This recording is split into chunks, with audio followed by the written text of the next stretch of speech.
What's up, guys? Welcome to Bulls 101. My name is Chris Amundsen. I'm here as always with my main man, Mr. Larry Golden, on a Sunday evening. Sorry about the delay, guys. I know we didn't have our show last week, and I was a little out of it yesterday, and couldn't get it done. So apologies for the delay, but I figured it would be better anyway to have one after the Lakers game tonight. We haven't had games for a little while. Bulls having 10 guys out in COVID protocol. So, we're back. We're ready to talk some ball. Larro, my man, how you doing? How have you been? I feel like it's been forever since I even talked to you about basketball. Weird feeling. Man, I'm doing good, man. Been coaching my basketball team and working. So and obviously still watching some Bulls, and they've been off for a little bit. So tonight was actually, really great to see them back in action again. But yeah, it's been fun, man. It's been fun. And I'm ready to start talking some ball again with you, man. Like you said, it's been too long, man. It's been too long. Well, the COVID situation hasn't really improved, to be honest, since we last talked. Obviously, 10 Bulls ended up going into protocols. Stanley Johnson, who was signed on a 10-day, showed up to the team and immediately got put in protocols, and his 10 days is going to be up, I think, without ever having touched basketball for the Bulls. So really sad. Alphonso McKinney is still here. He's played 2 games now. 2 games? Yeah. Yeah, I think he played against the Heat and then this game. So he's had some moments. We got Kobe, Javante back, DeMar back. And we'll get into DeMar because, as the title of the episode says, it's just been DeMarvelous DeRozan this whole season, and this game especially at 38 points. And it just came up clutch all fourth quarter, as per usual. So the Bulls beat the Lakers. I think it was 115-110 was the final score, and are now 18-10 on the season. And to be honest, I think they'd probably be 20-8 if they were healthy those last 2 games, because the games versus the Cavs and the Heat, they just had nobody and got blown out both games. So, what did you think about? Well, now the whole league is kind of going through it right now. I mean, a lot of teams, we just had 3 more games get canceled for today, and then a couple more for, I think, Monday and Tuesday. League's trying to avoid shutdowns, but I don't know what else they can do. I know there was some rumor going around that they were thinking about having guys like basically treating COVID a COVID positive test as like the flu, where if you were asymptomatic, you could play, and if you had COVID like symptoms, you wouldn't play. But obviously, we haven't heard anything since then. But what have you thought about the whole situation going down with COVID, and especially with the Christmas season coming up, and those big money making Christmas games are coming up? Well, it's tough, obviously. You know what I mean? Like, you don't want to see these guys go down with COVID, test positive for it. Especially for, the Bulls, like I believe all of the team, most of the team, if not all of the team, is vaccinated. So it's tough, you know what I mean? And if you go league wide, like I said, you don't want to see anybody, test positive. You would like to see these guys stay healthy, stay on the court, play the game they love to play, that they're getting paid for, and not, get any, have any problems with that. But at the same time, too, I shouldn't say at the same time, but sometimes when I think about it, it's like, man, the Bulls are a good team, and they're playing some of the best ball they've played in a long time. And it's like, of course, the breakout happens this season,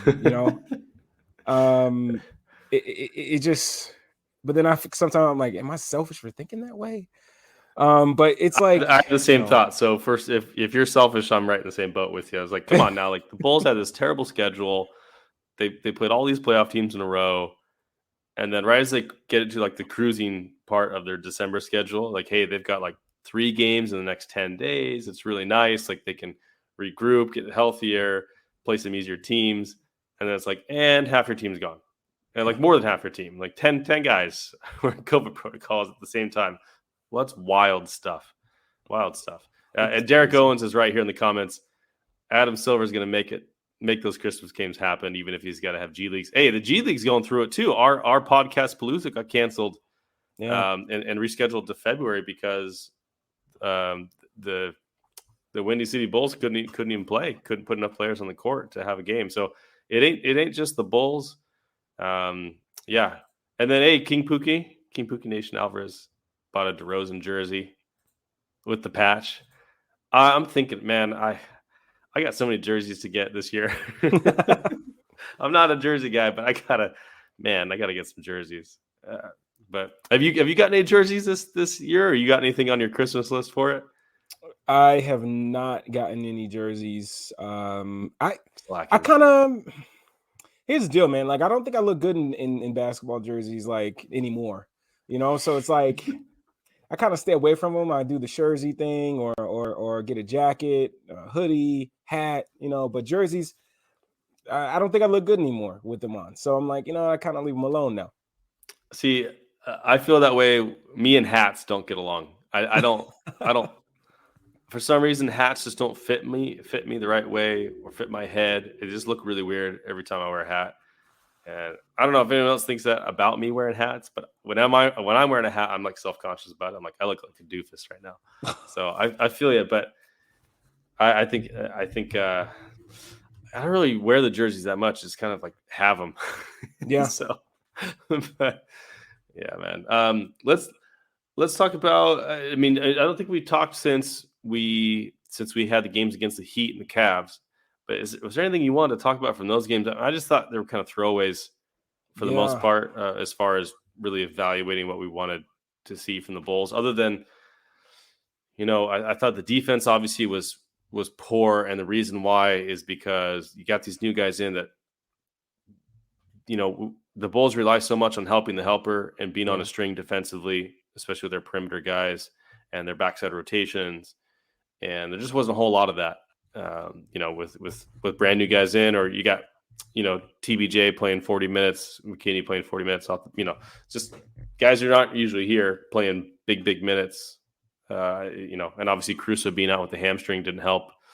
Yeah. But anything you wanted to take out of those games, or should we just talk about this Lakers game? I think I truly believe that the Cleveland game is tough because the Evan Mobley and Jared Allen have really just been unreal, and then obviously Darius Garland has really taken a step. So the Cleveland game, that's kind of the Heat game. I kind of felt like I feel like Vooch tonight was kind of like, for me, a step in the right direction. Because he just looked a lot more confident taking his shots. There wasn't any hesitation. Like when he was going to shoot it, it was going up. Didn't matter. So I liked what I saw from tonight with his shot. But the Miami Heat game, I just thought that was a little bit of like Vooch just being in a slump. And if he was like in his usual self, I feel like we could have won that game. The Bulls could have pulled that game out. So I think it also, those games kind of showed like, DeMar is a big piece of this team, huge piece of this team. And, Vooch needs to be, the second best player if DeMar's not going to be there. And if he's not, then we're just going to have a tough time without DeMar.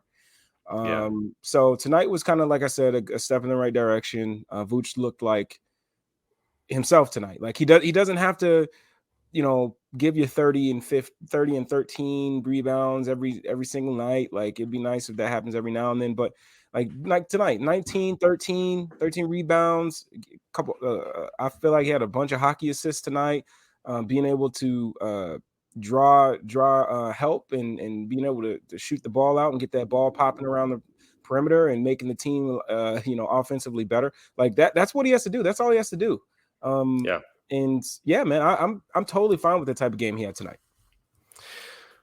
Well, let's talk about this, because after the Miami game, especially, he got a lot of flack on Twitter, and a lot of people were trying to rehash the whole trade that brought him here and whether it was worth it.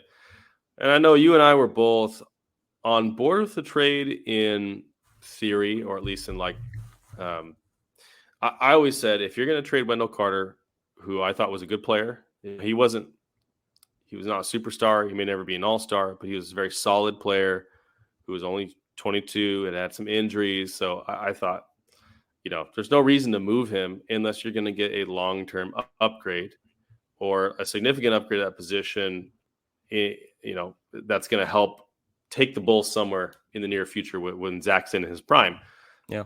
Thus, the Vooch trade made sense in that context because he was a big upgrade at the position offensively, and an all-star, been all-star for 2 seasons, and what we were giving up was Carter and then 2 first-round picks, which if we met our goals wouldn't be super high, right? I mean, they wouldn't be lottery picks. Obviously, the first one ended up being a lottery pick, and Franz Wagner was selected, and he's having a great rookie campaign. Looks really, really nice out there. And so I think, and Wendell's having a great season so far. And it's, I mentioned on Twitter the other day, he isn't the only good defender on the floor finally, which he was whenever he played with the Bulls. And he actually has people setting him up on offense a little bit more. And he's taking more threes with confidence, which he started doing last year. He shot 36% last year. But I just wanted to see if you had changed your mind on the trade. I thought the trade made sense at the time. The cost was high, but I thought it was still not outrageous. And it made sense with the context of the timeline. Now, there was always the chance that it wasn't going to work out. And I mean, that's the risk you take with those kinds of moves. Yeah. And if it didn't work out and we weren't, a very, very competitive playoff team the next 2 years, it probably wasn't worth the assets it took to get Vooch. Yeah. But I think where we are right now and what Vooch can provide to this team this year and next year, I still think is more valuable than what Carter and those picks could provide the next 2 years. Even if I could tell you, so far this season, Wendell and Wagner have obviously had better seasons than Vooch up to this point. I still think Vooch has a lot higher of a gear he can get to help us get where we want to go in the playoffs. But what say you on that? Yeah, no, it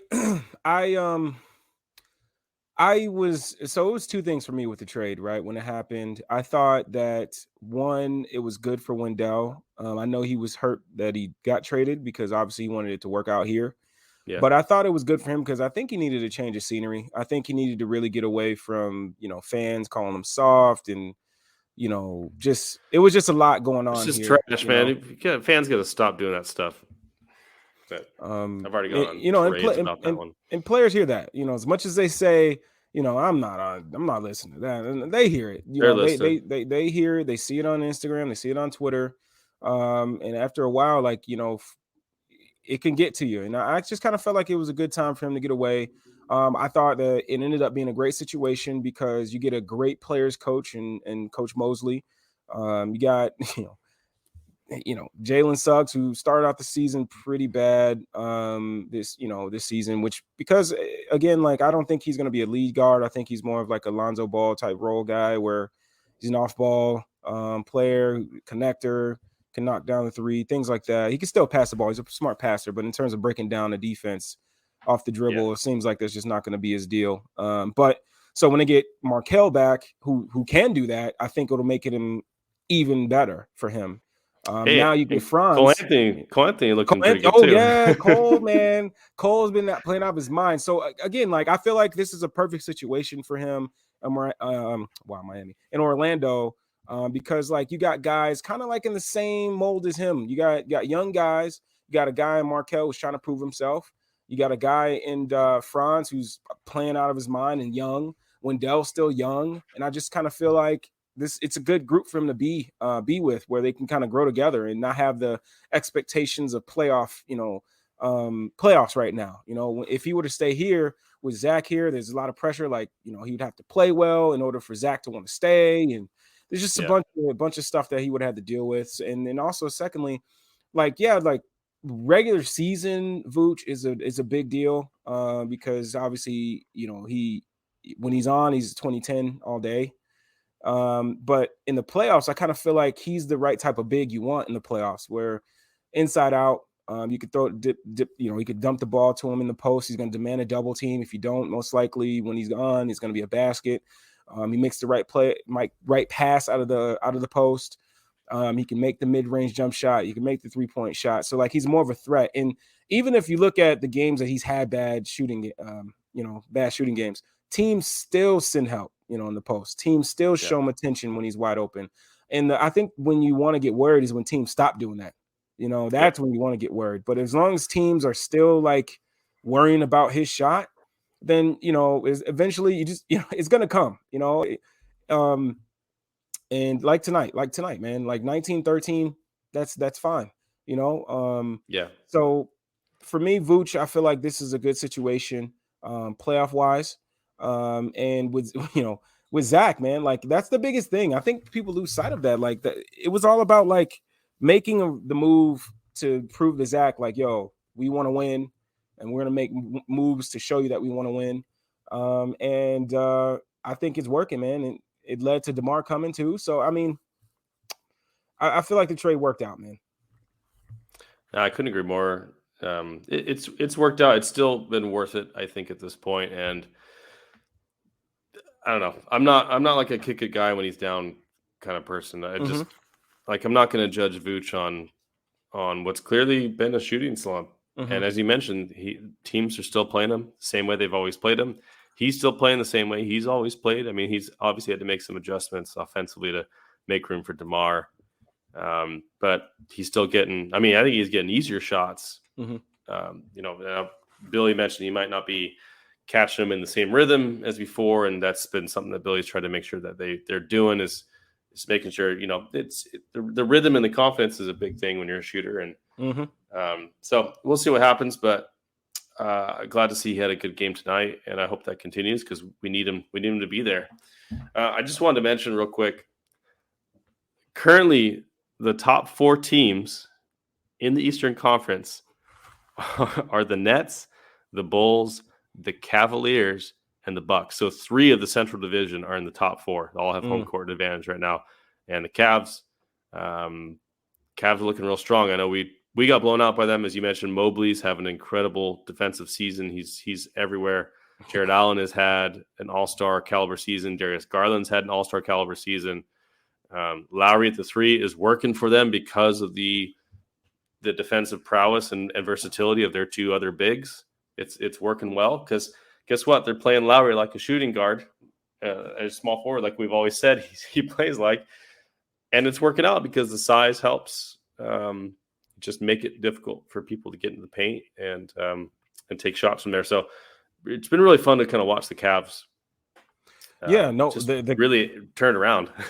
Yeah, man, like the Cavs have definitely, as much as I remember in the summer, Kobe Altman was getting it, man. Like he was really getting it. And the dude is just, I mean, he's looked like a genius, man. This team has looked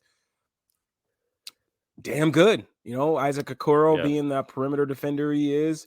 You got to deal with Isaac Okoro, point of attack. Then you got to go, then you got to deal with Jared Allen and Evan Mobley. It's just like, that's a fun team right now, man. I never thought that I would want to watch a Cavaliers game, and now I find myself watching Cavaliers games. They're a good team. They're just straight up a good team, and I think they are the biggest surprise of the entire season for me. Like I thought the Bulls would be good. And I thought they'd surprise a lot of people, and they have.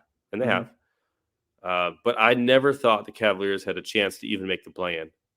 And not only are they making the play-in so far, that they have home court advantage right now in the East, and they've got the best point differential in the East right now. So they've been good, and Sexton's out for the entire year. So I don't know. I mean, maybe they can trade that contract for something else and add a little more scoring punch off the bench. They're going to be a real problem. So exciting time for the Eastern Conference, which has been a bloodbath so far all year. And it's been a crazy year so far. And the Bulls, they've had their share of hilarity, but they've been doing really well. So let's talk about this game tonight against the Lakers because it was back and forth. There was, I know we talked before we started the broadcast about the Lakers' defensive scheme and their plan coming into tonight and how it works. So I want to see, if you could describe what you thought Fizdale did well with the Lakers, plan to kind of keep us contained or with our help defense. So with the Lakers in that game, I just kind of felt like they began the game kind of like straight up. But after a while, because DeMar at the beginning of the game he wasn't hitting his shots like that. He was just getting to the free throw line. He was doing a really good job of drawing fouls, getting to the free throw line. I mean, at the end of the first half, I believe he had 8 free throw attempts already. He ended the game with 17 attempts, made 16 of them. So I mean, the guy, man. But after a while, they kind of started to show two to DeMar, and just the ball was dumped. He would dump the ball to Vooch, and Vooch would make the right decision. Either he would take his little quick little floater, or he would shoot it out. And the Bulls were doing a good job of moving the ball and attacking closeouts. I just kind of felt like at the beginning of the game, guys were missing shots. Lonzo, I believe, started out 0-3 from 3, and then he kind of got hot a little bit. But like for the most part, I felt like guys were missing some shots. Second half, I felt like the Lakers just kind of fought and clawed the whole game, but I felt like they just did a good job of fighting. And then in the third quarter, LeBron kind of tried to put his imprint on the game, and it wasn't the same old LeBron deal. I mean, he's not this. I don't want to be that guy, but he just doesn't have that same umph to his game anymore. So like the Bulls were able to kind of stick around. And I thought the Lakers did a good job of running different types of sets where they'll run a horn set. And a lot of teams like to roll right into like Chicago action, dribble handoff, pin down, and a dribble handoff action. But what they were doing is like, just kind of emptying the side out to where, if they do a dribble handoff, like the guy that's rolling doesn't have to worry about help coming from anywhere. And if the help does come, it has to come from he can see where the help is coming from. So it's like they were just doing a really good job of like moving who would be the low man and help kind of out of the way, so they can run kind of like 2-man game and dump it off to guys for easy layups or, close to easy layups. So I just thought Fizdale was doing a good job of kind of, moving the help out of the way. Yeah. And yeah. Well, because the Bulls rely on their help, Mm-hmm. especially their guys down on the weak side, the low man. They rely on that a lot because of how aggressive they play Vooch in the scheme. They kind of play Yeah. him a little bit higher up Yep. in the drop coverage, and they've got the guys sagging in on either side, ready to help. And that's basically been our kind of makeshift rim protection throughout the year, is having guys like Javonte and Derek Jones coming in from weak side to try and pin it against the glass when someone gets in the paint. So, you were mentioning Fizdale was able to kind of put those guys in action, so they weren't available to help as easily, and that kind of helped the Lakers. And they've got a guy with like Russ, obviously, who can still get downhill pretty quickly and get to the basket. And so that combination allowed the Lakers to, penetrate into the paint and kick out for shots. Carmelo Anthony obviously is having a good season, just doing what Carmelo Anthony does and shooting. He had back-to-back threes in the fourth that looked like it was going to, the Bulls were kind of pulling ahead a little bit. I think it was like 98-93 or something like that. And then the Lakers hit those back-to-back threes and were up, and it was looking pretty dire for a minute there. And then, DeMar came through. So I know you had some clips. I didn't get a chance to watch the whole game, unfortunately. I kind of in and out with family stuff. But I know you had some clips you wanted to show throughout this game of little things that you saw. So let me know when you're ready, and we'll bring up a clip and break down some of these plays.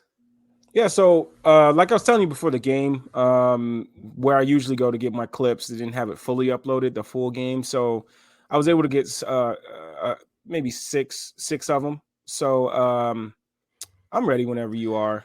As you know, those 6 clips will last us 2 hours somehow. You're right. You're right about that. We milk them clips, baby. So I'm ready to go. Let's dive right in. It's been too long. I can't wait to see some film here. So pull it up and I'll get on the screen. Let's see. So the first one, I kind of wanted to talk about Tony a little bit. Mostly because I just kind of feel like if he wants to really be a big part of this bench, he has to be consistent. He has to be relied upon to make baskets when he's around the basket. And this play kind of popped out to me because I just kind of felt like he's got to make his attempt. Like the first half, Lonzo was doing a really good job of making the right read, consistently making the right read when he got in there. And right here, he attacks Carmelo off the dribble, and Russ comes to give help, right? So he kind of just lobs it over the top to Tony. And so Tony's got to convert these, right? Like for me, like I never thought, like coming in, there were a couple opinions about, Tony being an athletic, kind of go get it guy. And I never got that from him. I thought he was strong. I thought he, got up. I just thought he was like a strong, big that can dunk it, but he's not like some high flying big. So yeah, he's not balanced. He's not catching lobs very often. Yeah. So it's like in this play, I would rather him catch it with two, come down, and then just explode back up and finish. But with this play here, he kind of tries to tip it in on the lob, and he has to finish this. Like because what it does is if he doesn't finish that, I mean, like the Lakers got on the break. You have to finish your layups. And like I said, if Tony wants to be a big part of this bench, he has to finish these types of plays here.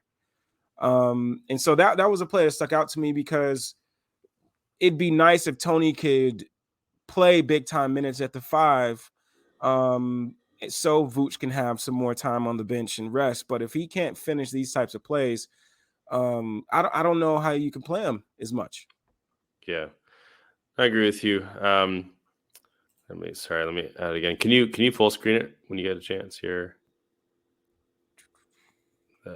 There we go. It adds like a little bit, but I wonder. Yeah, actually, Lonzo, I got to say, Lonzo at the start of the year would get into the paint and just try and take that little pull up. Yep. Kind of like at the nail, he'd do this little pull up jumper. He's never been super great at getting to the rim and finishing, but that play was nice because he splits the double right there and draws 3-4 guys. You see, I think number 4. Who's number 4 on this? Rondo. Okay, sorry, I can barely see him. Even draws Rondo a little bit, which gives Tony Bradley that chance for a dunk. And if that was Derek Jones, that would have been a dunk. Yeah, you see Derek Jones on the wing there, but yeah, I mean that's the downside of Tony Bradley versus a guy like, I don't know, if you had like a guy like Thomas Bryant or someone who can shoot a little bit, or for example, what I've been saying is get a guy like a Larry Nance or Harrison Barnes, a 4 that can play 5 and also can pop out. It gives your offense a little bit more spacing, a little bit more optionality to finish those plays, because then you give a guy like Derek Jones Jr. the chance to be that leaper and finish that play. So, but you got both of them on the floor. It's a little bit tougher to kind of find that to find those opportunities. And that's a great point you brought up. Like when you have DJJ on the floor and TBJ, big TBJ, like you have to finish those now because teams are not, like Derek has hit some threes this season, but like teams are going to allow him to be open, so the paint's going to be kind of shrunk. So like when he has that opportunity where all he has to worry about is Rondo from the back here, you got to finish those. You just have to. So Well, and it's like you were talking about with Vooch, whether or not he's making shots, defenses are guarding him as if he's a very good shooter, and as long as that continues, that's a good sign. It's when they get comfortable just sagging off him that becomes the real problem with your offense, because it removes the space. That lack of gravity hurts the rest of your offense's ability to cut and screen and find those open spaces. So like with Derek Jones, he can make that shot. Okay, he's been shooting it okay this year, but teams don't respect him. Teams are going to let him take that shot all day. And so that's where you have to, find those combinations as a coach to maximize what DJ can do on the floor. And what DJ can do on the floor really, really well on offense is kind of be a center, right? He kind of play that center role, play in the dunker spot, get those back cuts for lobs, for dunks. That's where he's good. And that both of those things require space. And if you don't have that space, it makes his job a lot harder. It removes those opportunities for him to do that. And so if you're going to play both of them on the floor with a guy like Tony, he's got to finish that. So I know, Anyways, I'm spending too much time explaining it, but it is, a concept that's important. And I don't want to do Tony too bad. So this is and it just goes, opposite of the last play of the show. Like he just has to be more consistent with this here. So they just, it's nothing too extravagant of a sideline out of bounds play. They just get it into DeMar and then a step up ball screen from TBJ. And I thought they did a good job of attacking Melo when he was a small ball five. They probably could have did it more. But DeMar does a good job getting the ball to TBJ. And I memean, LeBron's not going to worry about DJJ over here. He's still a smart defender. That's not going to leave. His brain is still processing the way it needs to be, and he's not going to worry about DJJ over here. So he's there for the help. And I thought TBJ just did a good job of finishing through contact. And that's a tougher layup than the last one. So it's like, he just has to find that consistency around the basket. Yeah. You calling him TBJ is throwing me for a loop, though. We gotta find something else. It's just gotta be Tony or something. I don't know. You can't have two guys on the team called TBJ. It's just it's not gonna work for me. I'm too simple minded for that. So Tony just has to just find some more consistency around the basket, especially he's out there. He's probably the biggest guy besides LeBron on the floor. So he's just gotta do this more when he's on the floor. Have that pressure, have that he has to. The reason why he has to be consistent is if he's gonna be on the floor with these guys here on that lineup, he has to be relied upon when he has an opportunity to score in the paint. He has to do it, because those are the higher percentage shots. So he just has to put those in. Yeah. As simple as that. I mean, and one of the weaknesses of this team is a lack of shooting off the bench. Yeah. And, now that we got guys out with COVID protocols like Zach, I mean, this would be easier. These kind of lineups wouldn't happen as much with Zach on the floor. But without him, I mean, that weakness is amplified a little bit. So something to think about as we go through the season and up to the trade deadline of ways we can try and find some more spacing. Matt Thomas hasn't really done anything to that effect. And, Troy Brown Jr. has done, I think he's done fairly good in his minutes for the most part. Mm-hmm. But he's not super respected as a shooter either. So interesting wrinkle that, I know AK is going to be looking at this film and trying to figure out what he can do to make this team better. So let's talk about Kobe then. I know you got a Kobe clip. He had another rough night of shooting. Mm-hmm. I would say. Let me see what his final actually. 2 for 7, I think. 2 for 7. Is that what it is? He had 2 for 7, 0 of 4 from 3, 5 points, 2 assists, 1 rebound in 24 minutes, which that's a tough night. He had a really nice dunk in transition. Yeah. But other than that, his shot is definitely been hit and miss. And that's something that I know we talked about when he came back. Mm-hmm. I said we should expect his shot to be very, very inconsistent on a night-to-night basis. And it has been. Because he didn't play basketball for 6 months. And he came off a shoulder injury. So it's funny that dunk. I think that's what happens when LeBron's right behind you. You either go up strong or he's gonna beat it off the glass. Kobe chose to go strong. So I respect to that, brother. But so with this clip, it's a when people see this clip and they're like, okay, but like for me, this clip shows like Kobe starting to see the whole floor, and if he can, he's not going to be a lead ball handler on this team. I mean, there's Zach, there's DeMar, there's Lonzo, so he's probably hierarchy. He's probably maybe the fourth, guy that's going to handle the ball when he's on the floor, with all those guys. But when he does have the ball, maybe he's on the second side action. Like a lot of times teams may, if he's on the floor with Vooch, they may overload the side that he's on. And you got to be able to see the whole floor. Maybe there's a skip pass there. Maybe you got to be able to read the low man. You got to be able to read the defense and see where that next pass can be.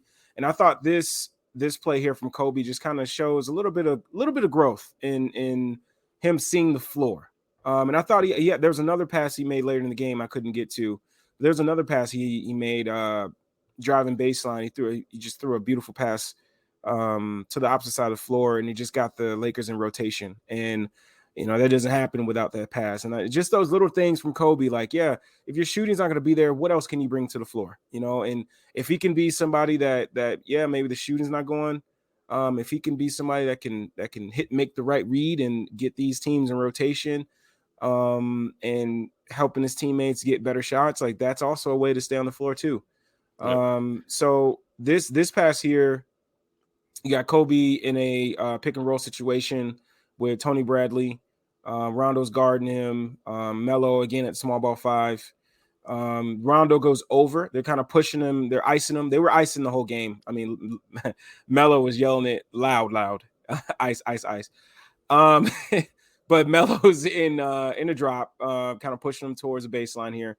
And what I want viewers that are in here that are looking, just watch what Trevor Reeves is doing here. And that's what, like, I felt like early years, Kobe would only be looking at Tony in Melo. He wouldn't be looking at the backside at all. He would just make that pass every single time. And what Kobe does, he looks at the low man. And because Tony Bradley rolls hard, Trevor's got to step over and show a little bit. And Kobe does a really good job. Live dribble. That's even more tough. Gets it over there and just able to get him get it over to the other side of the floor to give DeMar an opportunity. It ends up getting back to him. But the whole point of that is just, again, like, just looking at the pass from Kobe. If DeMar wanted to be a little bit more aggressive, get to a spot into a pull up, that's stuff that, I mean, again, like you're creating a closeout, and that's what Kobe did with that pass. He created a closeout. DeMar's able to attack it, but Melo honestly does a good job of showing. But that's not all. That's not really what I was talking about. It's more so about Kobe making that read. Yeah. And if he can consistently do that, man, I mean, that's a good thing for him going forward. Yeah, we've seen that progression with him last year to this year, and it's nice to see him kind of continue to be able to make that kind of read. As you mentioned, the live dribble all the way to the corner, that skip passes, that's tough. And Ariza was actually in a pretty decent spot. Like, he wasn't out of position. He wasn't caught ball watch or anything. Right. He was where he needed to be, and Kobe was still able to make that pass to DeMar over in the weak side corner. We've seen that with Zach even this year. I know we talked about that before. Zach, yeah. Mm-hmm. Whenever he does pick and roll with Vooch, in the beginning of the year, he passed to Vooch every single time. He knew exactly where that ball was going. If he was going to pass, he was passing to Vooch. And we've seen Zach start to have a little bit of growth, making some skip passes, making some other reads on the floor. And, the more you can keep a defense unsure of what your next action is going to be, the better your offense is going to be. That's why guys like Luka and Trey and Chris Paul and LaMelo Ball and those guys that are such high, I don't know, they just process those opportunities at such a high level and in real time that it makes it really difficult to defend, because they're looking for any wrinkle in the defense, and they see the wrinkle and they take advantage of it. That's why I think Lonzo is such a great connective piece on the offensive end, because he sees those things kind of as they're coming up, and he finds those angles. Yep. That's a rare gift, I think, and talent that most people in the NBA don't have. Even most ball handlers don't have. You got guys like Zach, who isn't naturally talented at that, who has grown as a passer. Same with DeMar, right? and they have learned to make those reads, but it's not instinctual. Yeah. And so it's easier to defend when it's not instinctual. And it's much harder to defend guys like Luka and Trey and LaMelo and those guys that can make kind of those just, I don't know, it's they're a step ahead. So it's nice to see Kobe continue to grow that way, because if he wants to continue to be a point guard or have kind of that be in his bag, he's got to expand what he can consistently do in a pick and roll situation as a ball handler. No, you're totally right, man. Nobody, I'm not saying that, and I'm not saying that you're saying this, but I'm not saying that Kobe is going to turn into some type of savant as a passer. I'm just saying that if he's going to have the ball in his hands, and if his shot's not going to fall, like, what else can he bring to the floor? There are other ways to affect the game, and like I said, if he can be a person that can make the right read most of the time, that can help, as a passer. So this next clip, I kind of wanted to talk about the defense a bit. And I think you said it. You said it like earlier, in just a couple minutes ago, is that the way this defense works, with Vooch being a little bit higher in the drop at the level of the screen, maybe a little bit below it, like that just calls for a lot more rotation, maybe some stunting at ball handlers, and that's just what this defense calls for now. And so I thought this was a really good example of that. So you got Isaiah Thomas bringing the ball up. It's nice to see him back in the league, by the way. Yeah, it is, man. Good to see that man back. Give him a chance. Lonzo's guarding the ball. You got Melo, small ball 5 again, coming up to set the step up ball screen. And the Bulls again. So you have a Vooch basically at the level of the screen, Lonzo fighting over the screen. So when you have that situation, that calls for Caruso and Javonte, even DeMar, depending on how they talk about playing this offense in the huddle before the game, in practice, when they prepare, depending on how they want to do that. All three of these guys have a role. So in this particular play, Caruso. Caruso is going to be the guy that you see. Vooch shows. Isaiah does a really good job of just kind of getting that ball to Melo. And I mean, Caruso, man, I love watching this dude on defense. Like, there's no misstep with him. As soon as that ball is thrown, boom, he's already there. And he does a good job, because, like, in the NBA, you don't want to leave the strong corner, and especially Wayne Ellington. You don't want to leave Wayne Ellington. He's a sniper. So what Caruso does a really good job of is not coming over all the way, but stunting at the ball handler. And what does that do? Just the stunt makes Melo pick up the ball, and that just kills all momentum of this offensive possession for the Lakers. And, Lonzo gets back and is able to get a hand up on Isaiah's shot, rebound, going the other way. Very simple defensive play here, but it just gets the point across of what they want to do defensively. They want to have Vooch more higher in the drop. Last season, he'd probably be somewhere in the restricted area, maybe a little bit higher than that. Super deep drop, but now they have more at the top of the screen and having more responsibility being on the backside defenders. And I thought that was a really good example of, like, just what the defensive like, you want your defensive possessions to look that easy. You don't want your defensive possession. Like, it's one thing to, like, have your defenders, like, chasing the ball and closing out and making them pass the ball and closing out, but that's still, like, a lot of effort. You would rather have defensive possessions end in this way, where it's not much effort. It's guys just doing what they need to do, grab the rebound, going the other way.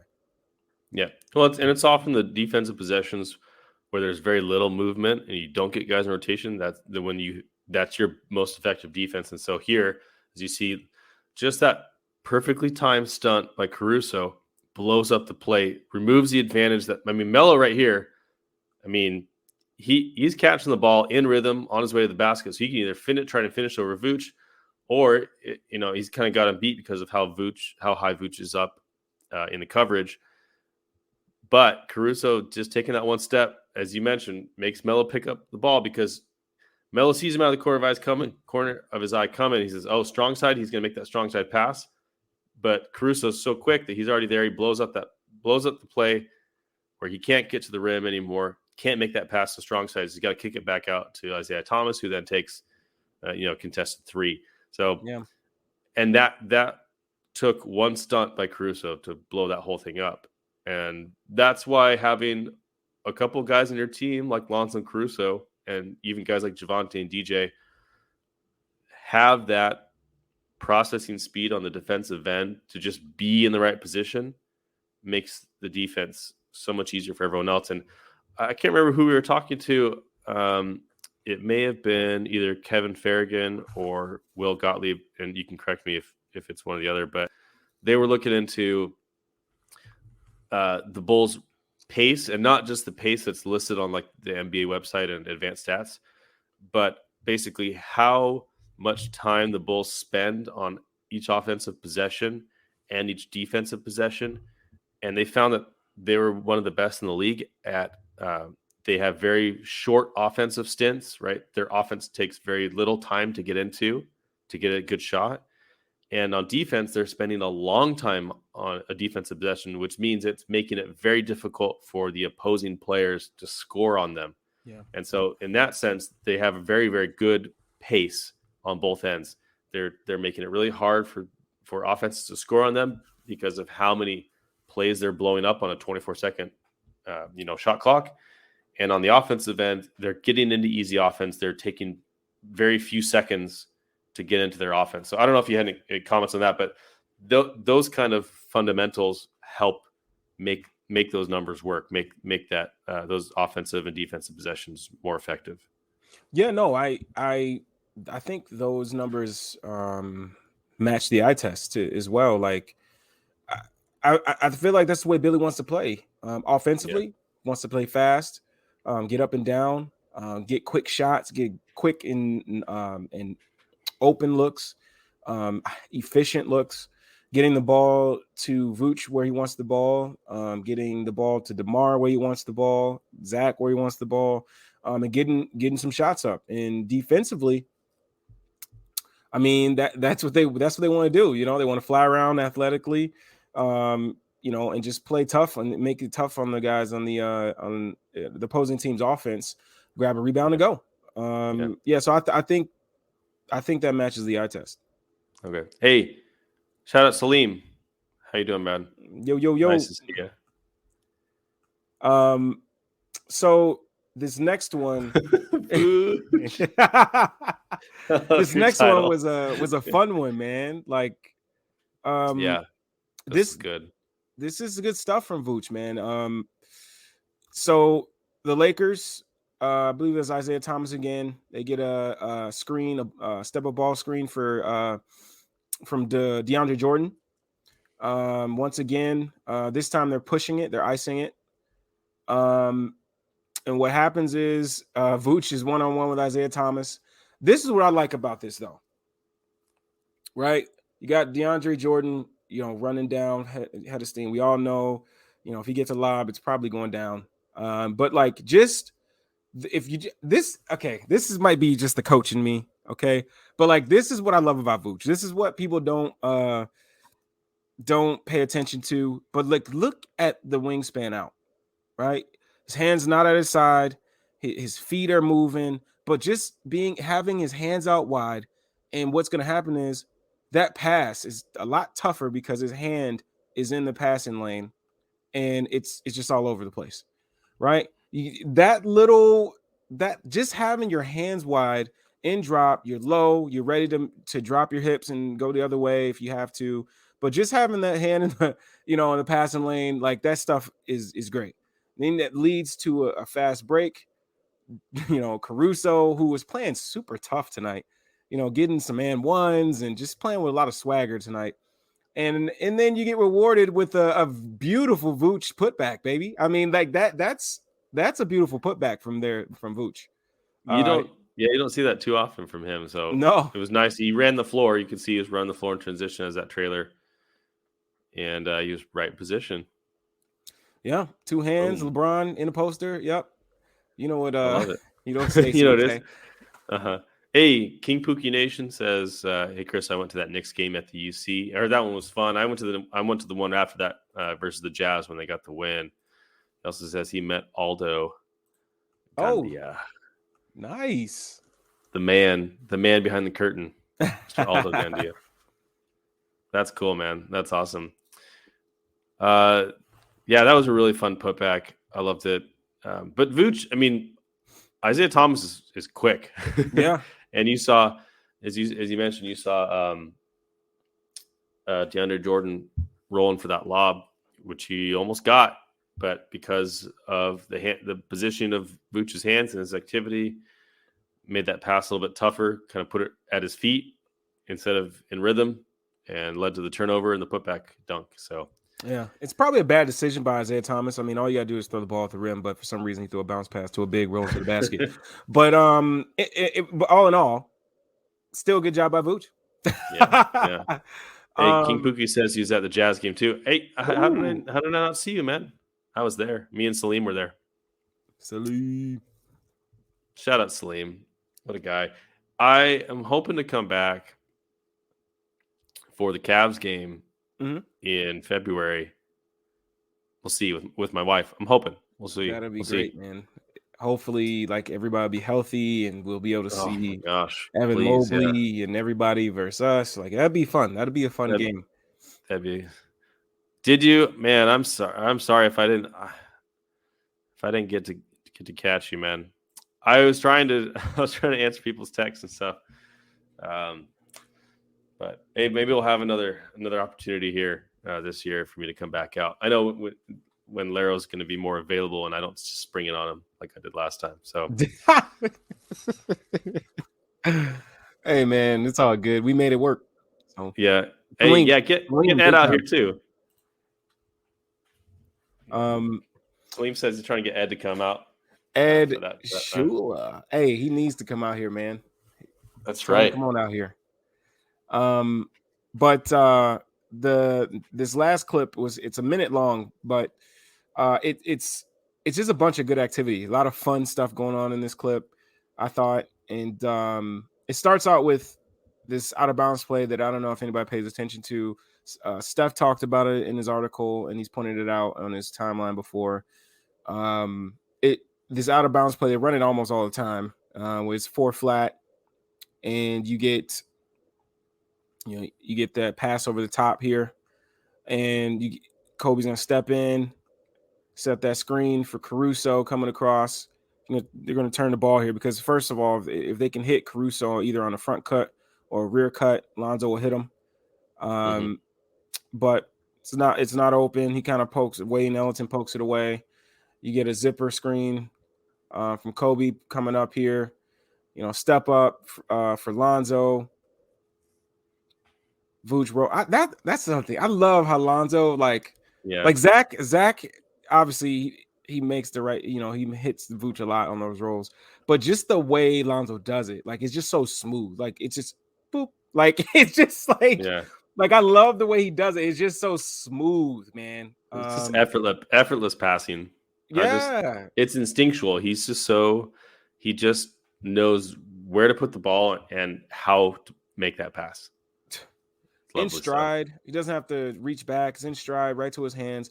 But this is what you miss when you don't have Vooch. This is what you miss when Vooch is not on the floor or he's excuse me, out because of COVID. Excuse me.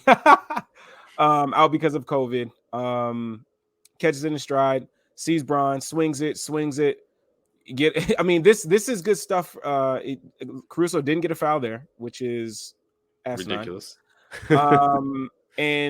But this is what he does, right? He does a good job of. I mean, look at these eyes. When Tony Bradley's there, DJJ is there, you don't get this type of attention, and that's what you get from Vooch. And Vooch does a good job. People. I think I saw somebody message in a group or on the timeline something. Why didn't he take that shot? But I mean, look here, guys. I mean, look what he's going to do. He hits Javonte. Javonte makes the right pass. He gets a closeout. Caruso makes the right play, right? He makes the right play. Should have been a foul. There should have been 2 free throws there. That's the type of stuff you miss when Vooch is not in the game, really, right? When you get that ball in the middle of the floor, if it's there, obviously he's going to shoot it, but he's not afraid to continue to make the right play. He's going to make the right pass. Yeah, Vooch is that guy, man. I mean, he's that high post passer. He's a really good. He's an underrated passer, and his passing opens up so much stuff for us. Yeah. As you just illustrated there. But I mean, you saw it on the West Coast trip. Even though we ended up going 3-2, it did not work as well with DJ as in Vooch's spot or Tony Bradley, and they did admirable. I mean, it's not their skill set. They made the most out of it, I thought. But having Vooch just gives you another option, another great passer who's also a scoring threat inside, and we don't have anyone else like that on that team. This team. And that's the thing too, man. Like he just makes your offense better because so for instance, like LeBron, let's say for instance, Sean D. Brown was still covering Caruso pretty tightly here. Like just by making that extra pass, he creates a closeout if Javonte wants to be aggressive, right? But still, like, and that type of stuff makes your offense better. When you don't have a Zach LaVine, when you're trying to buy time for DeMar to get rest, like he's the guy that can get you a shot, but he also gets that enough attention to where he can, spray the ball out and create opportunities for his teammates that may not be able to get they don't have their own self-creation juice. But if you're able to get them the ball when they have a closeout coming or an open jump shot, like that's good offense. So it's like that's the stuff you love, man. Yeah, for sure. I also got to shout out Caruso on the offensive end tonight. He had 17, 9, and 2. He shot 6 for 11 from the field, which he's had kind of ups and downs as a shooter. Yeah, but overall he's been really solid. But we needed that extra scoring from him tonight. I mean, obviously DeMar just put the team on his back with 38 points. Yeah. But it was interesting because LeBron James had 31, 14, and 6 on 11 of 21. And Russ had 20, 29, and 8 on 9 of 19. And, Carmelo made 5 of 12 threes for 21 points. I mean, they had a good shooting night. They shot 51% from the field, 35% from 3, which is pretty good. Bulls shot 43% from the field, 33% from 3, and still managed to win. Now, the free throw disparity, Bulls shot 31. 17 of those were DeMar. And the Lakers shot 22. And 11 of those were LeBron James, as usual. But it was just that was a game I think we probably should have lost on most nights. We also got out-rebounded. Not too bad, 46-43. But we had only 20 assists to 25 for the Lakers. We only had we had less possessions or more possessions, but worse shots. I really think what sealed it for this game was the offensive rebounds in that down the stretch there. Yeah. We had a couple of really key offensive rebounds that kept the game alive for us. No doubt. Yeah. So I got to go back and rewatch it, but I was kind of following along. Kipuki, I did get a shirt. It was a Tony Kukoc Hall of Fame shirt, which I loved. I have a private Instagram. I don't really do anything basketball related for it, so I don't think it would help. But Salim says DeMar outplayed LeBron and hit the dagger in his mug. He did, and then he walked. They caught him when he was in the huddle, and he said, "I am him." So he was definitely feeling himself tonight. He was, and he should be. And he should be. Yeah. More power to DeMar. DeMar DeRozan. Someone put on Twitter tonight. Maybe it was Mark K. Is DeMar DeRozan the best free agent acquisition in Bulls history? I think there's.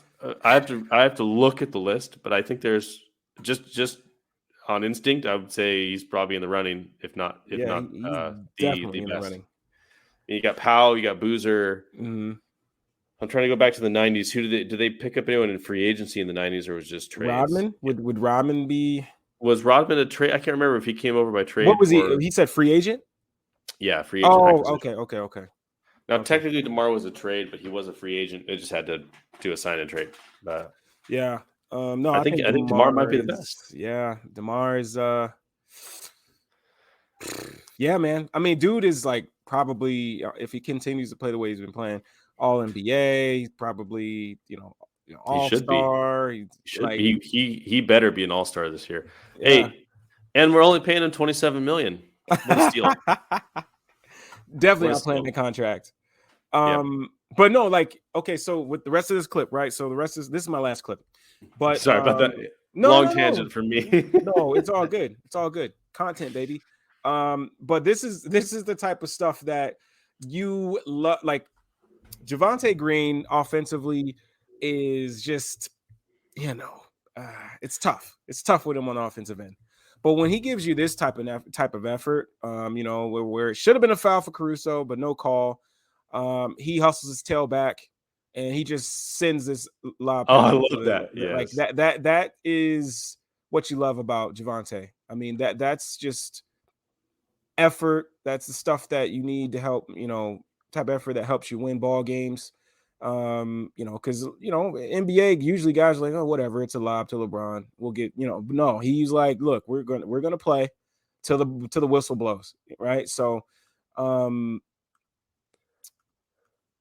let's go here. Okay, who's 38? Because it looks like exactly like Lance Stevenson. Shandy Brown, I believe his name is. It looks like every time I see him, I think it's Lance Stevenson for like just Oh, a half. me too. Me too. Me too.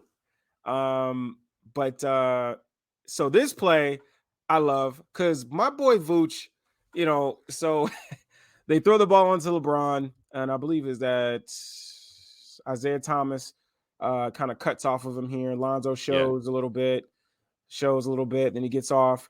And then who says my boy ain't no rim protector? Huh? Hey, Vooch is a rim protector, man. Come on now.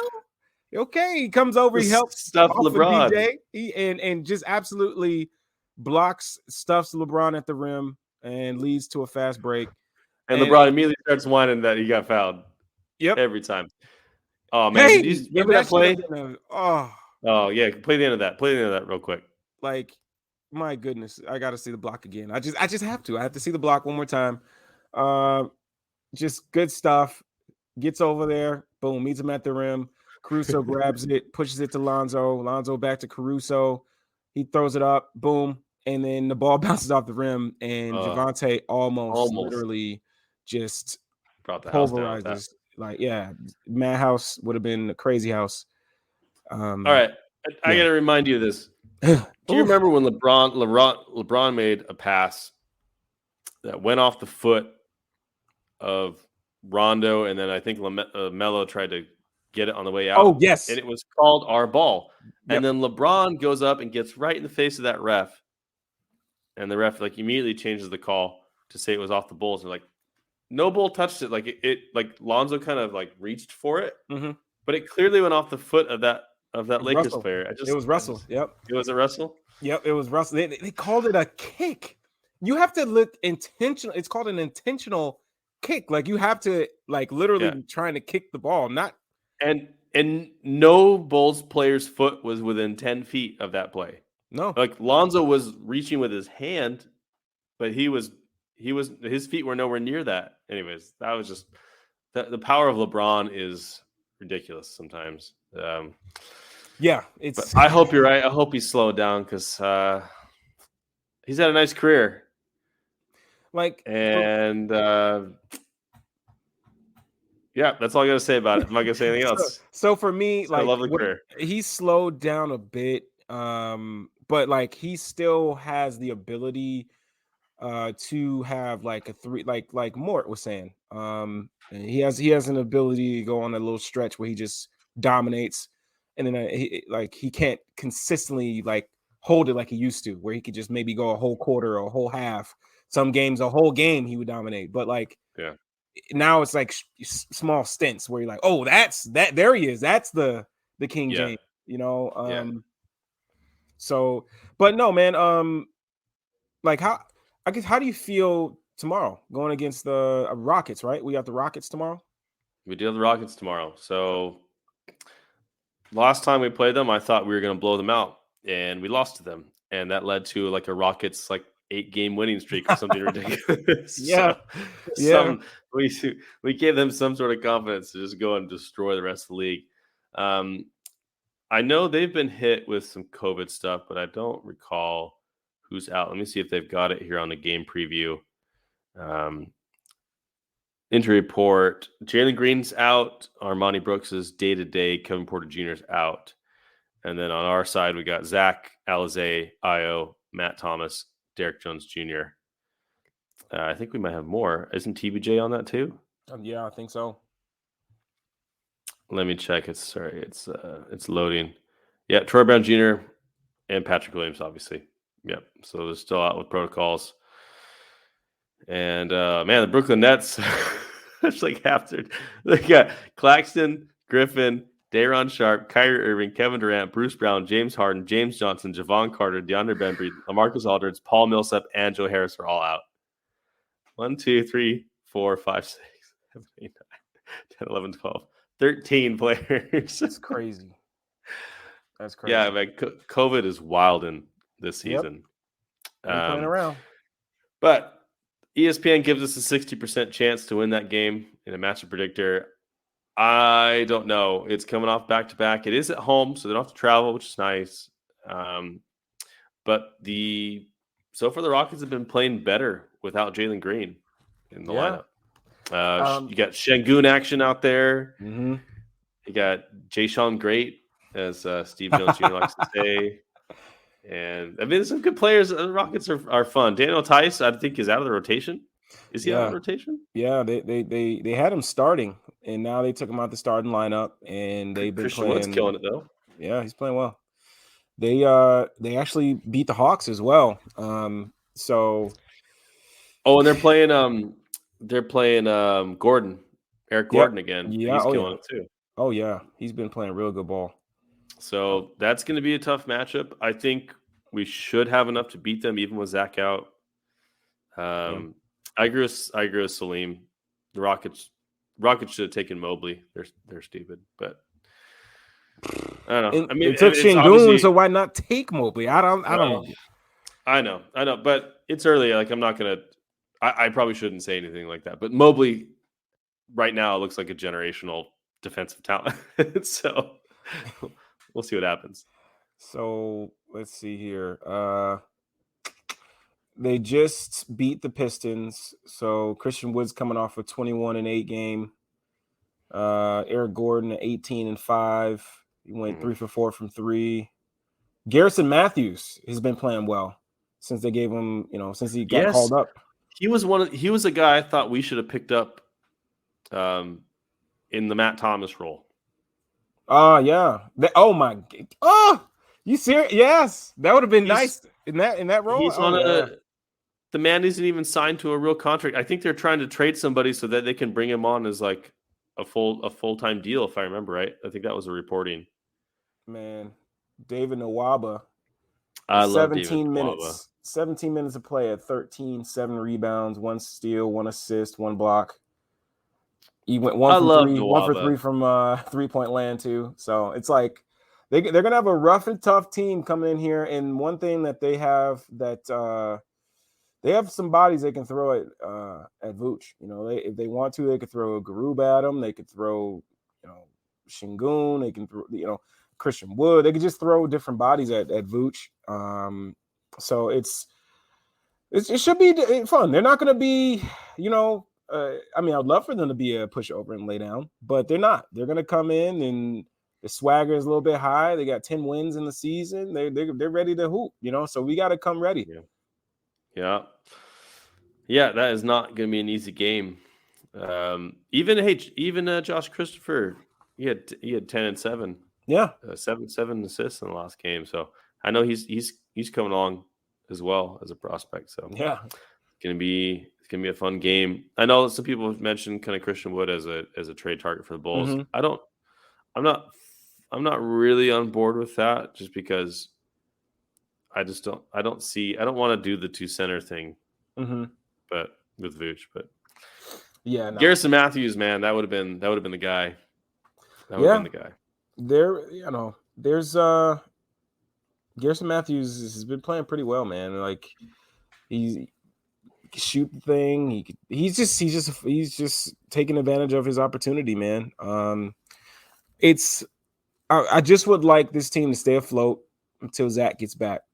Try your best to win the games you need to win, Tonight is probably a game they probably should have lost, but they won it. So let's just win the games you're supposed to win, and see what happens when Zach gets back. So we got Rockets tomorrow. Mm-hmm. We got Raptors on Wednesday, also at home. It's gonna be tough. And then we don't have a game until the day after Christmas. We play the Pacers, also at home. Now then the next 2 games are against the Hawks. We got first one on Monday, which is the second night of a back-to-back in Atlanta. So we go from Pacers at home on Sunday to Monday against the Hawks on the road. But Trae Young, I think, just entered protocols as well. Yeah. And I think he entered today, if I remember right. Today's the 19th. We play them on the 27th and the 29th. So 29th would be 10 days or maybe 9 days, depending on how they calculate it. So he might be gone for both of those games. He might be out. Here's the deal. Like, obviously, people are like, yay, like Trae's out. And no doubt, I get it. You want those 2 dubs. But I just want to beat them full strength so bad. Like I you know me since the beginning of the season. Since the beginning of the season, to stick it to your guys. I want all smoke of the Hawks. Like I just, I think here's the deal. I think Zach's going to be back though for one, if not both of those games. What did say Billy said what after not Christmas? Until after Christmas, but yeah. So we've got games on the 26th, the 27th, and the 29th versus the Pacers and Hawks, and then we face the Pacers again on the 31st in Indiana. So hey, man. None of those games are going to be easy. No, I mean, no. Pacers whooped us last time. So, yeah, man. I mean, just battle, and like I said, let's see where you're at when Zach gets back, and once Zach gets back, let's try to get on a run here, get in front of these Nets if we can. Yeah, I'm just ready to see this team get back full strength and make that push, because I think, like you said, before the season, I don't think we had them being a top 2 seed. So, the fact that the fact that they are this close to being a 1 seed, like make the push. Try to make the push and see if you can get a top 2 seed, be number 1, home court advantage if you can. Like, try to do it. Try to get it done. Yeah, I agree. Well, it's glad I'm happy to have the Bulls back. It's been kind of weird not having any games. Yeah. I've been otherwise occupied, but it's nice to have the Bulls back, and it's nice to be back doing some film breakdown. I missed it a lot. So next Saturday we'll do some more. We'll have some more games to break down, and start bringing on some more guests again. And I don't know. I've been kind of in a funk the last 2 weeks without the Bulls. I feel like the Bulls have had COVID and been out, and I haven't had COVID, but I feel like I've been kind of like taking a little hiatus as well on Twitter and stuff. But it's good to be back. Good to be back. Anything else you want to cover tonight? I kind of felt like I just want to bring up the fact of Billy. I really feel like Billy has done a damn good job. I like what the Alfonso McKinney, the way he used him, the way he's been using him, I really thought he used him the right way. Like, Alfonso had some fouls tonight, no doubt, but like the dude worked his tail off tonight, fighting over screens, trying to stay in front, making the right plays if he on offense. Like, the dude, you could just tell, like, when you look at him, like on a dead ball or something, like the dude is hungry. He's trying to make a team, and he's doing whatever whatever is asked of him. But tonight I thought he did a really good job of just really competing all night. Besides that, though, I think Billy's just doing a really good job, man, of keeping this team afloat. He's just been doing a really good job. So I just wanted to really applaud Billy, man. I agree. He's like, what more can I say, man? He's been doing a really good job. Yeah, no, he's been as good or better than I'd hoped this season. Mhm. And yeah, I have no complaints. I mean, I think his rotations have been solid. I think he's putting guys in position to maximize their skill sets. I think, we had some kind of early criticisms of the simplicity of his playbooks Yeah. a little bit, but I think he's done better with that. And obviously, the proof is in the pudding. The Bulls are winning, Yeah. and the Bulls are probably like 15 spots better on defense than most people would have pegged them. Yeah. And I think Billy has a lot to do with that. I mean, he's never had a defense that was worse than 12th.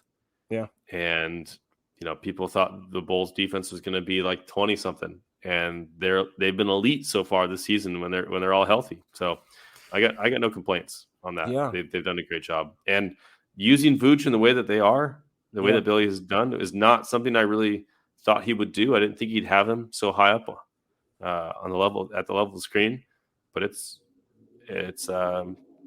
paying dividends so far. So I agree with you. Nothing but love for Billy Donovan so far this year in the coaching job he's done. Tonight, like I know, like you said, I know you haven't watched the full game yet, but tonight I thought in the fourth quarter, like I don't know if you saw in the chat, but I was like, is Vooch hurt? Because like I didn't see him out there for a while. I'm like, and I didn't see him on the bench. Like, Oh yeah, I saw that. Is he hurt? Like, why is he not in the game? But I thought, like in retrospect now, like that was a really good job by him. Like the fact that he was able to buy that much time for Vooch to rest in the fourth quarter, so he can. I thinking maybe his thinking was like, we're gonna need Vooch the whole rest of the way, so like I'm gonna buy as much time as I can for him to rest. So when he does get in there, it's full go. And I thought that was a great decision by him. The team was battling back and forth, but he was truly able to get him some real good rest. And I thought that was really good tactic by him tonight. So shout out Billy, man. By the way, King Pookie, I'm not sure if this is a just beautiful typo or you meant it to say when was the last time we swept the Lakers. I don't know, but we 2-0 this year. We beat them. The first one was really convincing. Obviously, they didn't have LeBron for that game, but they just destroyed them at home. Yeah. And then tonight they had LeBron, but no Anthony Davis. And obviously, got COVID, people out with COVID on both sides. Yeah. And hard fought game, but they did it.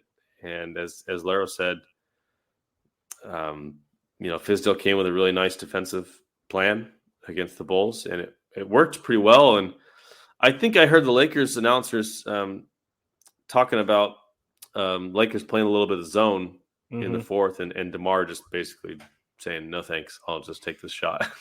You can take see this with you. Is it good? I'm glad you brought that up because you can see. So like when Rondo was in there, Rondo is so loud when he's on the court, and I love that. But anyway, but you could hear like so they actually were in like a 2-2-1 full court press, right? 2-2-1, and then they fell back to zone, and then you'll hear Rondo, man, go man to man, and then they go man to man, and it was just like they were switching it up so much. They were trying to show different looks to DeMar, and DeMar was just like, nah, I'm gonna take my shots. There's no defense to DeMar. He just is like, hey, this 16-footer looks nice. Let me just take this real quick. And he either takes a shot over you and makes it, or he makes you think he's gonna take the shot and you end up landing on top of him and he gets his 2 free throws. Dude, wait till you see this fourth quarter, man. Like I'm about to watch it. Some right of now. these shots, wow. I'm about to watch it. The audacity. Like the audacity of some of these shots, man. I was like, whoa. But I don't blame DeMar when supposedly he like FaceTime Zach was like, man, get here, get back in the game. He said, yeah, Zach makes everything so much easier for him. Which I mean, hey, you got a guy like Zach as your second option when you got DeMar on fire like that. Yeah, it's tough to beat the Bulls. When they get their guys back in full strength and if Vooch is out of the slump, they're gonna be a force, man. And I'm excited to see it. So yeah. All right, man. I think that's it for the evening. I'm gonna go rewatch some of this game. And I know you've got, I don't know what you're doing. You're always watching more film on something. You haven't started watching my show, did you? Oh my goodness, Wheel of Time. No, I actually got so I actually started watching Succession, Oh no. and All right. I've been like stuck. I've been stuck on Succession, man. That's Uh all right. it started off slow, but it's picked up. But yeah, that's where I'm at right now. But I'm definitely gonna watch that show. There's no doubt about that. I'll keep harassing you until you do, so you be sure about that. I'm It just kidding. happened. I'm just me and my nerd self are just happy that it it's finally being shown to the rest of the world and outside the bedrooms of a million nerds. But This dude. but hey, fantasy's making come. You got Game of Thrones, you got Lord of the Rings, you got The Witcher, you got Wheel of Time now. You got another Lord of the Rings show coming. So hey, fantasy's making a nice little niche in our TVs now. So it's pretty cool to see. It's fun, always fun to see, that kind of stuff make it to the screen. So, anyways, well, we'll let you guys go. Let's see. I saw one more comment. Oh yeah, Larry needs to watch Daredevil. Salim, I was watching Hawkeye too. I was talking to Salim about it because I was kind of disappointed in the first 4 episodes, and then the 5th one came out. I thought the 5th one was pretty good. It picked up a bit, so the 5th one was much better, and we'll see what happens. But we got lots of good stuff going on. So Yeah, man. hey, enjoy your Christmas. I know. Let's see. Our next show is supposed to be on Christmas. Yeah. I don't think that's going to happen. Just going to say it now. So maybe we'll try and do it. Maybe Sunday evening or Monday evening. But we'll let you guys know. We'll send out something later this week. But you guys, if you celebrate Christmas, enjoy your Christmas. Larry, my man, enjoy your holiday. Man, And same to enjoy you. these Bulls games. We'll talk again soon. So for Bulls 101, we are out. See you guys later. Peace.